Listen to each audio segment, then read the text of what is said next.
I want to bring in Peter Baker, chief White House correspondent for the New York Times and MSNBC political analyst. Chuck Rosenberg is former U.S. attorney, former senior FBI official, and an MSNBC legal analyst. With me here in studio, former Washington Post national columnist Philip Bump, and Michael Hardaway is former communications director and spokesman for House Minority Leader Hakeem Jeffries. Okay, let's start with the law, Chuck. Gabbard says the information she's put out amounts to, and these are her words, new evidence of the most egregious weaponization and politicization of intelligence in American history. Is that what you see? Well, good for her, Chris. I mean, waving a document in front of a television camera doesn't make it authentic or valid or truthful or accurate.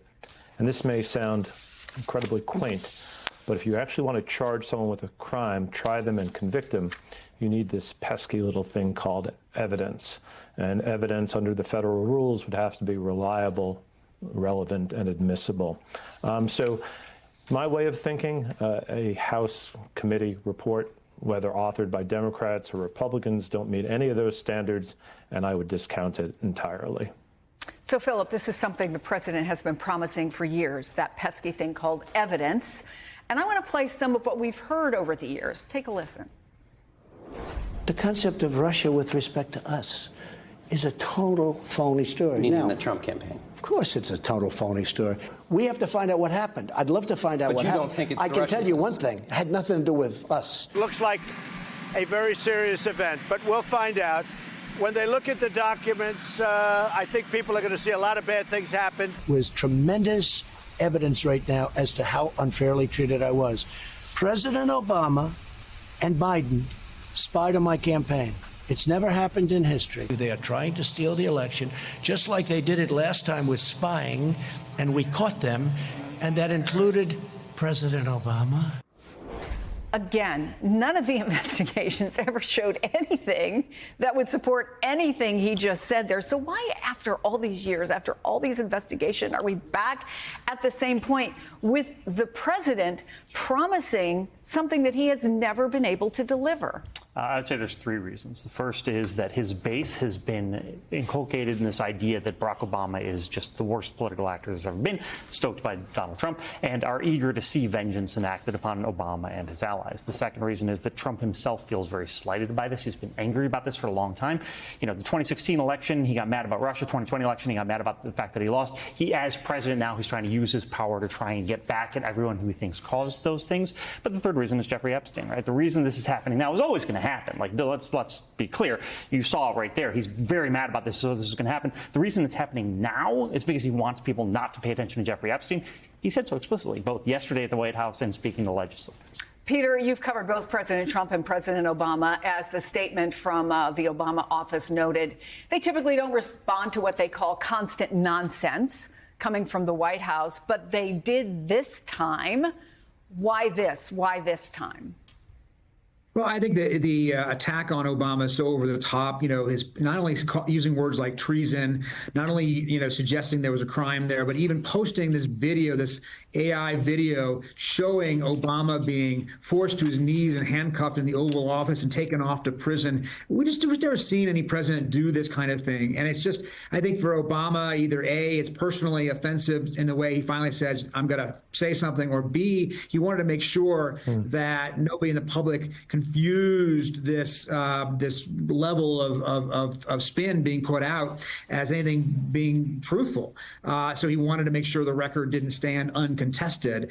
You know, again, and to Philip's point, I mean, go after Obama in part because Obama still remains, according to polls, the most popular politician in the country. Trump is still jealous of Obama. He still has tried to match up to Obama's stature in the country, never has been able to, never come anywhere near Obama's popularity in polls, never come anywhere near Obama in terms of, you know, success in the, you know, in the popular vote. And he wants to tear him down, and he wants to find enemies. He loves an enemy, and he wants to find, you know, another enemy. Right now, the Democrats don't have a leader. And so going after Obama is one way of going after the Democrats.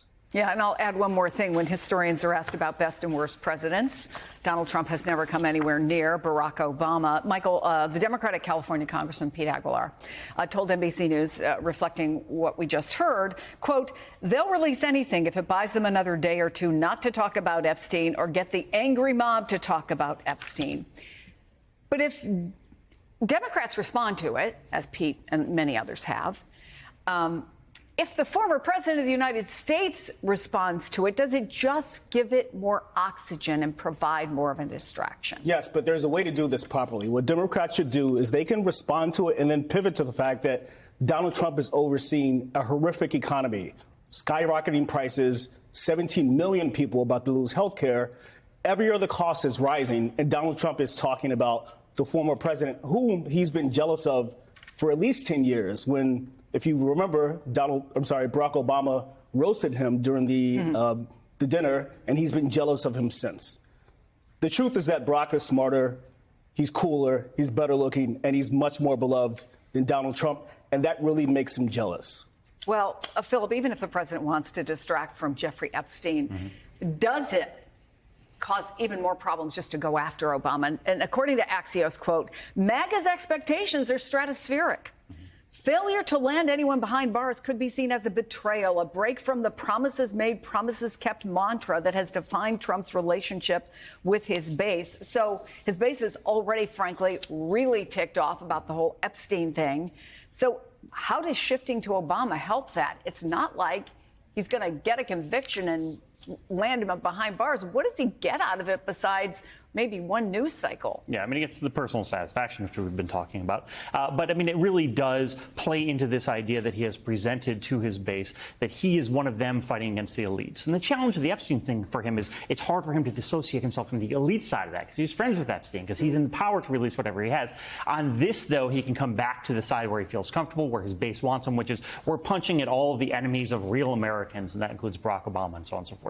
So, yes, this is not going to end up with Barack Obama probably facing trial, for God's sake. I mean, you know, who knows what happens with the Justice Department, and we're in really toxic territory. I think it's important to note that as well. Nothing's going to happen legally for Barack Obama here, but Donald Trump is going to just say that, well, it's because of someone else. It's someone else's fault, as he always does, as he's done for each of the 4 investigations that you pointed out. You know, like his special counsel he appointed found nothing, and they all just move past it because it's always someone else's fault. It's not Trump's fault, and I think that's the play here. So, Chuck, this criminal referral that Tulsi Gabbard has made to the Justice Department, is it more of a political exercise than a legal one?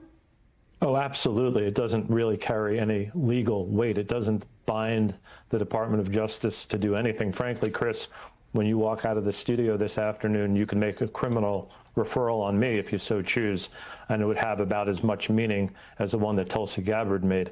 The Department of Justice, when acting normally, to Philip's point, and I've worked under Republican and Democratic presidents and Republican and Democratic attorneys general, would look at the referral, but they would make their own independent assessment, their own independent judgment of the evidence. Again, there is that pesky word. In order to charge somebody, you need a reasonable probability of conviction. In order to have a reasonable probability of conviction, you need valid and admissible evidence. And so referrals don't really mean anything, and I wouldn't give it all that much sustenance.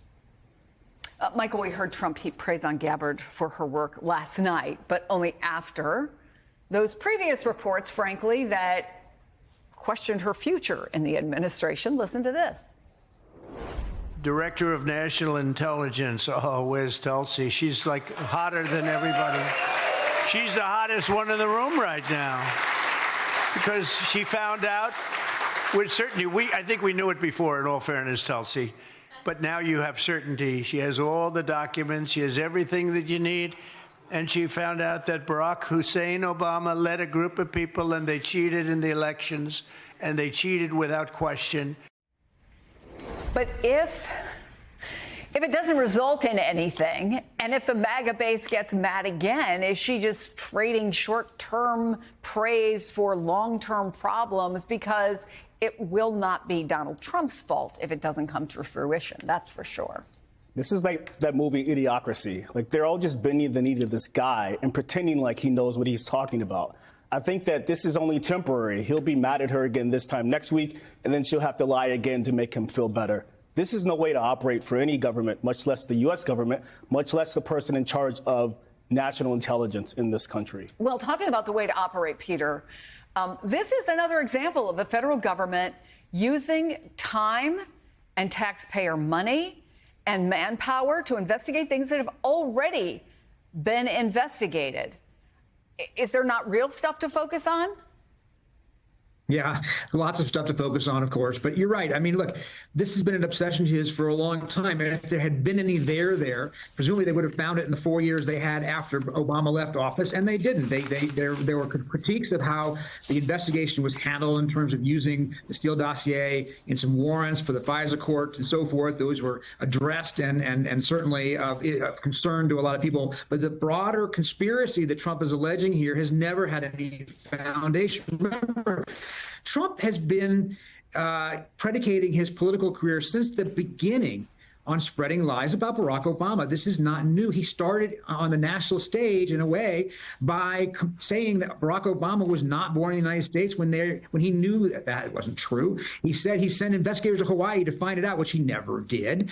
And only eventually in 2016 did he finally admit that, yes, Obama was in fact born in the United States. So he is willing to say and do all kinds of things. And the only person who actually tried to overturn an election in recent years, who was president of the United States, is, of course, Donald Trump in 2020, when he repeatedly pressured his own vice president, his own Justice Department, Republican governors and state legislators to overturn the certified election results that had been they'd gone against him. Nobody else has ever been, has done that. But what he's trying to do here is by clouding the water, saying, well, they tried to cheat, therefore people don't assume that he tried to cheat, or they can take their pick and say, well, our cheaters are better than their cheaters or whatever. But in fact, only one president in recent history has tried to overturn an election, no matter what he says.